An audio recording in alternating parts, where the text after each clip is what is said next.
Welcome everyone to the new MinespiderTV. Now that we've all been quarantined by coronavirus, it's time to take an opportunity to discuss the situation and how everyone is responding to it, where we see the future going. I'm Nathan Williams, for everyone who doesn't know me. I'm founder CEO of Minespider, and with me today is my good friend, Sebastian Markowsky, who's a partner at Blockchain Valley Ventures. Sebastian, good to have you on the show. Thanks, Nathan, for having me. Good to be on the show. I have a feeling that in the next couple of weeks, we're going to see an onslaught of new podcasts, new shows, new things as people try to figure out what to do with themselves locked in their quarantine and isolation offices. Yeah, that's true. I mean, you can already see the first footsteps of that happening, right? I mean, there's online panels, there's online events. I mean, consensus is going to be virtual this year, so that changes, provides new opportunities, but it's everyone's trying to make the best of the time, while I don't feel like I have super much excess time, given that the kids are also at home, so that limits the leverage a little bit. It's interesting how it's changing how people work. I feel like I'm about as productive as I was before. On the one hand, I've got less time because, home with the child. And then on the other hand, I have twice as much work to do because I think everyone's skipping meetings and skipping travel. And that just leaves more time to get things accomplished. Agree. But I think it's good to substitute the online panels that you and I would have taken part in with these sort of virtual panels. I think there's a lot of value there. Agree. So yeah, let's see. Maybe that's providing the long for shift and finally getting digitization a big leap forward, which is also overdue. So I heard a lot of people talking about coronavirus as this unexpected event, as a black swan that caught a lot of companies off guard. And I've seen it myself with a number of our customers, partners, clients losing key ingredients, raw materials they need for their supply chain. But then, have you seen it that way? Like, because I've also heard the counterpoint to that, which is that this is not a black swan. Everyone should have seen this coming, and it's just we weren't prepared. I don't know. What's your take on that? I mean, there has been a lot of discussion around this over the last years, right? So I think generally this threat was known, and no one really did the preventive measures early enough. But that's something that I think we are pretty used to. So we are not going the extra mile, and we're too comfortable usually. So that's why those things catch us on the wrong foot, let's say. On the other hand, I mean, this probably couldn't come. On the one hand, I would say this couldn't come at the worst point in time, given where the economy is and how everyone was just feeling super comfortable, and counterparty risk was something that no one had top of mind. I mean, it's very top of mind, and even in very, very simple, obvious things where it's about, I recently read about the gold delivery and like people that want gold for delivery now, and that's a new phenomenon, and that causes trouble in supply chains. And there is not gold for delivery for everyone, at least not at that point in time. So counterparty risk will get a reevaluation, will be more on vogue again. I think people have undervalued the power and value of stability, and that's probably going to be a continuing theme for us. So I mean, in the end, it has happened at a very bad point in time. What I would say, on the other hand, I mean, I don't know, there has been a lot going on. So this also comes at at an eventually very, very good and decisive point in time. So everyone can take a step back and not be too busy.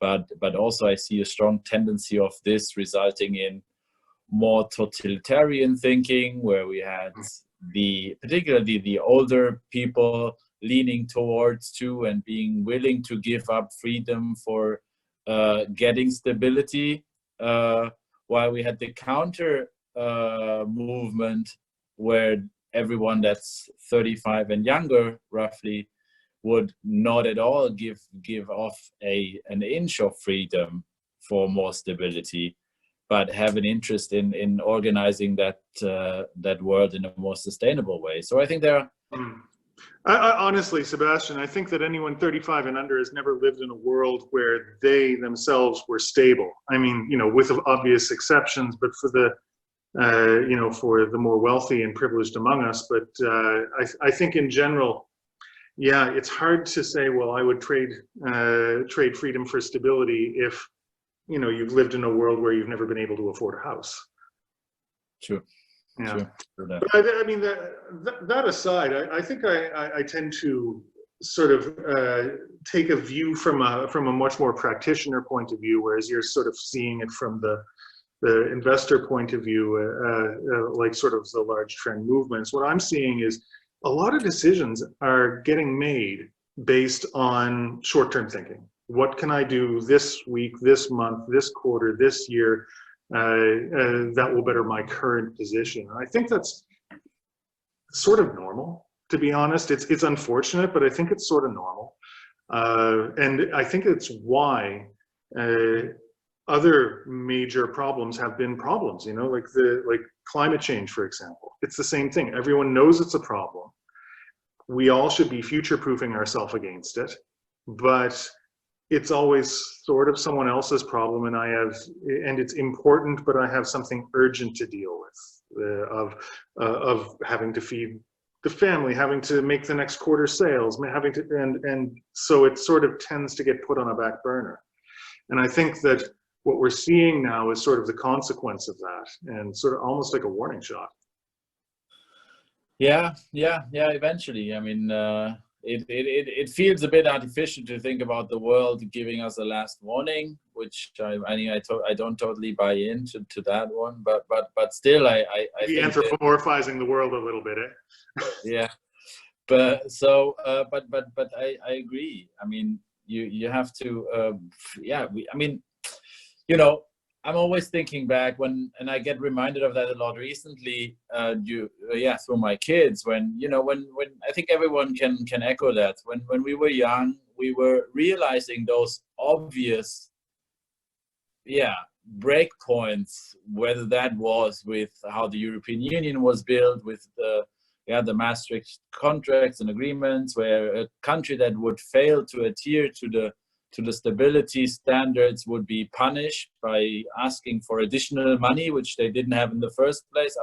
Otherwise, they wouldn't have failed. I mean, we've discussed this in school. I think creating more and more debt as a country is something that we knew was someone needs to pay that at some point. And it's similar with global warming, where carbon emissions are the biggest and most dangerous contributor, where we know this is not going to go forever, but somehow we've learned things we didn't want to accept as kids. We have just learned to live with growing older, and I think it would be great to get a little bit back to just, I mean, if we just identified those very obvious ones and try to get them right, and not have this baby boomer generation leaving an indebted and destroyed planet to every generation after. That would be a big step. Getting back to the coronavirus and sort of where it's sort of left us and the world, working from home, completely changed work cycles, economies. I want to talk about where you think the world is going to be in a year or 2 years. I mean, from my point of view, I can see some really big shifts happening. I'm imagining that maybe this will be if not a wake-up call, sort of an instigating point or a watershed moment where companies will have to have these sort of backup plans. I think that that at least for critical industries, in the next 2 years, there will probably be some sort of regulation or some sort of plan B that companies are going to have knowledge of their critical supplies to be able to ensure continuity for their workers, and that they can't live sort of month to month like this, especially ones that that are applying for bailout. And I'm imagining that we're going to see more and more critical industries, such as airlines, that need these bailouts, end up having the state come in as partial owners, so that it doesn't just get all bought up by wealthy investors or in a geopolitical war.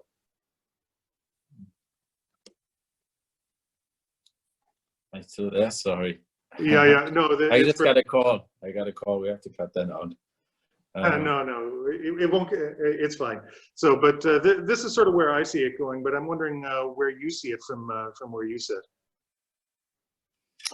Yeah, I mean, we are living in the world, and I think I see a lot of locality eventually coming out of this. So that may be one new trend that people, yeah, think twice about what they do or don't do in a local way. I think, yeah, we will see. I mean, the logical continuation of this is a further disintermediation of the global value chain, right? And I think there are a couple of companies that are looking at supply chain and corporate social responsibility in the supply chain from I know of at least one sector. Yeah, from the software sector, I mean also, but we'll probably need to have that immutability in order to create further transparency in the system and make it financeable, because it will just take forever and it creates more risks to actually process payments and inventory, etc., through all those stages. So having a T0 kind of mechanism is something that's going to yield a lot of fruit in global supply chain scenarios. I think we've been discussing about data, data that's free from being owned by one particular silo, which is something that's increasingly top of mind. I mean, that's more obvious in the retail and the consumer space, where someone in YouTube gets shut down and loses, in some cases, probably millions of money just because someone at YouTube decides not to rank cryptocurrencies as high in their algorithm anymore, which is what people will not tolerate going forward. Of course, there are solutions for everything that the blockchain delivers today, similar to that video of Bill Gates trying to explain to David Letterman what the internet was back in 1995. And love that video. While looking back from today, it looks pretty accurate how he described it. And he got some of the greatest aspects right. But back then, I think only very few people made sense of his appearance in the show, and it looked a little bit like as if he failed to explain what the internet really was. And then I see a lot of similarity here. There is existing solution, but those solutions are depending on a counterparty and a couple of others. So yeah, there is eventually some relevant shift, and not least to think about totalitarian is one thing, but surveillance another, where I would originally be thinking more towards China, but it feels like there is a tendency of being more invasive what concerns data privacy also in Western countries, and I think in order to counteract that, I can more than ever see that the so-called freedom technologies may have a really strong career ahead of them. Starting from this point with even more push than they already had. It was a niche. It's probably not going to be a niche after Corona. Yeah, I kind of agree with you. All right, let's end this by moving from the trends and the global theoretical back to the practical. We've got Sebastian from the venture, the finance side. We've got my point of view from the on the ground technology, blockchain supply side. What can companies do now that we're in the middle of the Corona crisis to secure their business continuity in the short term, medium term, and long term. Yeah, I think it's very difficult times. I mean, no one knows where this market is gonna bottom off. Yeah, so I think being extremely careful is something that that I would recommend. I think it's planning in scenarios, but being prepared for really the worst case scenario hitting in. And yeah, I mean, I don't want to talk about what a consultant would advise you in doing coronavirus No. emergency reductions, but it's yeah, it's kind of rebalancing. I think short term is more important, what concerns short-term revenues, what concerns additional services. I think it's as an entrepreneur, you need to be able to really make the best out of it. I mean, it's probably not going for that super long vision at this point in time, but collecting the lower hanging fruits and reducing the horizon more to the next 4 weeks than the next 4 to 6 months.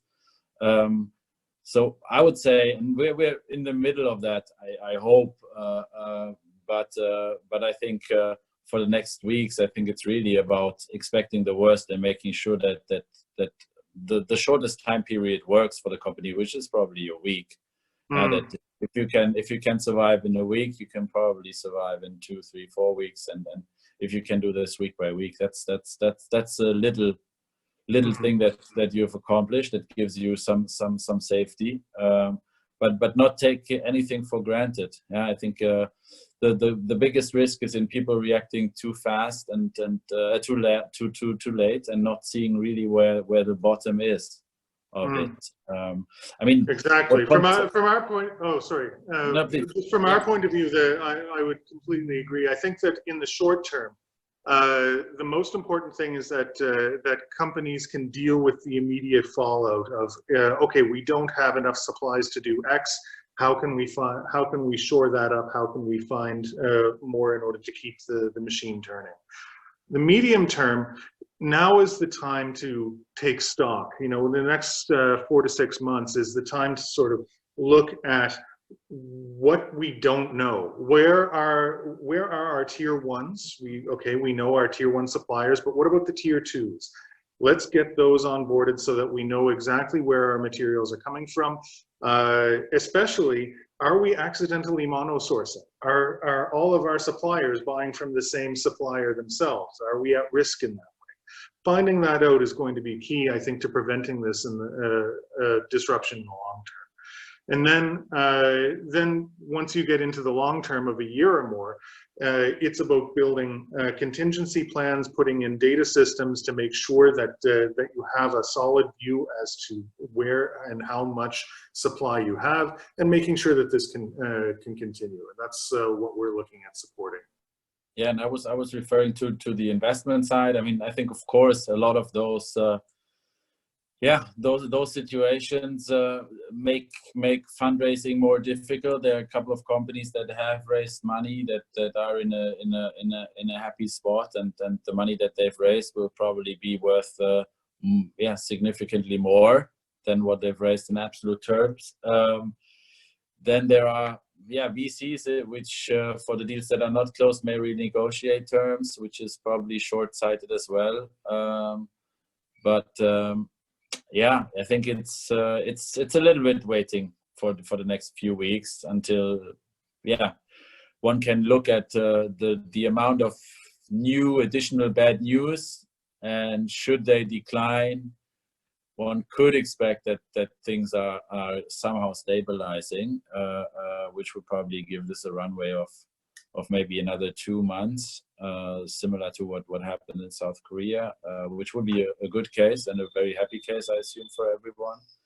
But that's a little bit. It's playing everything by ear a little bit, and not trusting the instruments that we've been flying with before too much.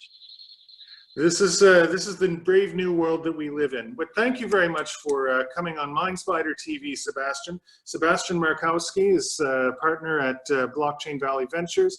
I'm Nathan Williams, founder CEO of Minespider, and stay safe out there and stay healthy. Thanks, Nathan. Thank you.